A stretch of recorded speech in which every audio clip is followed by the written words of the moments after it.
Hey guys, Mr. E here, and today we're taking a look at a viewer of mine taking a massive L, very quickly dismantling their entire hopes of winning this run by making one poor decision after another. And this is a thing that I'm going to be doing on a series of videos from here on out. I would love to analyze your gameplay and figure out where stuff went wrong. So perhaps you have a video clipped of you throwing or your teammates throwing or just a compounding series of misadventures that ended up in a traumatic loss. I would be honored if you would submit those to me at misteretide@gmail.com.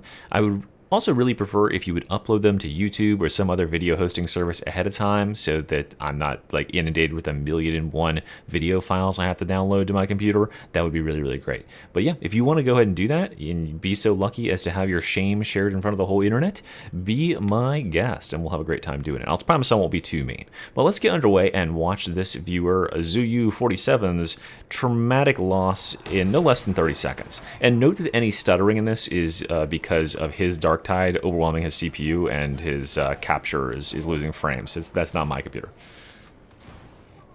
Alright, they're in this airlock here, and now they are dead. They just don't know it yet. And now I think they might know that they're dead. So yeah, from here, you simply cannot survive the situation because you are being physically blocked from leaving this room, and you've got about the most deadly possible room imaginable now, and you can imagine where this goes. So what happened here is really simple. They rushed it. They just completely panicked and they rushed it. I don't know if these guys were communicating on Discord outside of this because they just wordlessly all walked into the airlock there. But they had the perfect opportunity here to deal with the threat as it was dealt to them. This single captain spawning here. And if you wait for a second and this guy looks around, there is nothing in this room at all. It's a completely empty room. There's like one mauler that spawns, and they deal with that in a second. You had all the time in the world to beat this captain to death, and instead, for some reason, this team got the bright idea, hey, let's just go in the airlock and go to the next room. Two problems with that. One is that the next room on this map is hell. It is one of the least advantageous positions you could be in when you come out of that airlock. You're completely exposed on all sides and there's no good places to fight.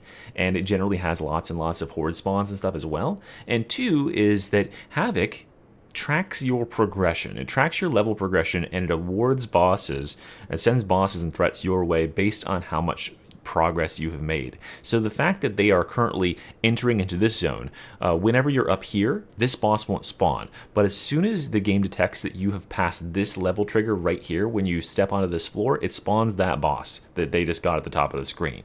So that's the one boss you'll get. But progressing further, you are tempting fate because every 10 feet you walk, the boss triggers are semi-randomized, especially for the twins. They are incredibly randomized.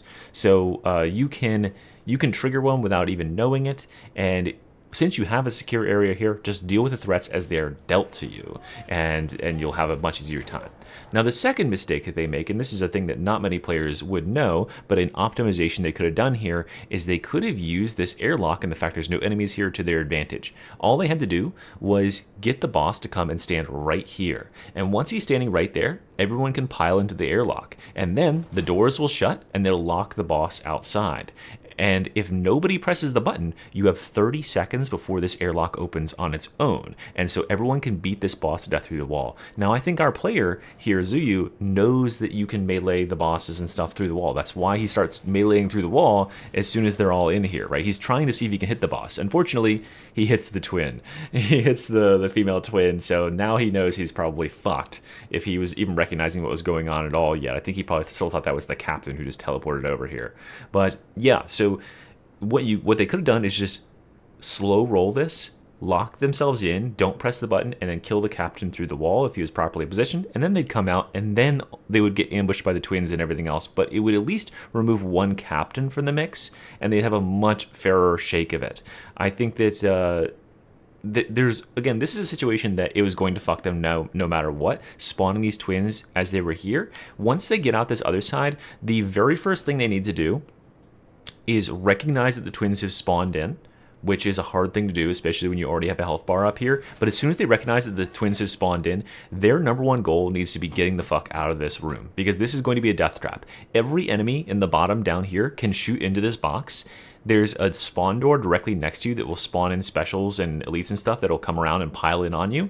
And of course, bombers and all those things have a clear shot to throw directly into this room. So you need to get the hell out of this room. I appreciate that someone noticed that this was about to be a clusterfuck and dropped the health kit, but they do not want to be in this room for more than like 2 seconds. So as soon as these twins come in here, they need to be blocking and getting out. Now the first problem is that no one ever watches this melee twin. This is the single most dangerous thing this melee twin does, is this huge twirling slash. You gotta watch for that move right there. It's the first thing she'll do when she closes the gap generally, and it catches people off guard all the time because they are not paying attention, and that will cut through your toughness and your health even if it's full unless you're blocking. So yeah, that's what went wrong here, guys. Again, this is a fuck situation. Deleting the captain beforehand would have helped, but it wouldn't have solved the situation. The real play is recognizing that those twins have spawned and busting the fuck out of here and dealing with them on a different terrain after the fact.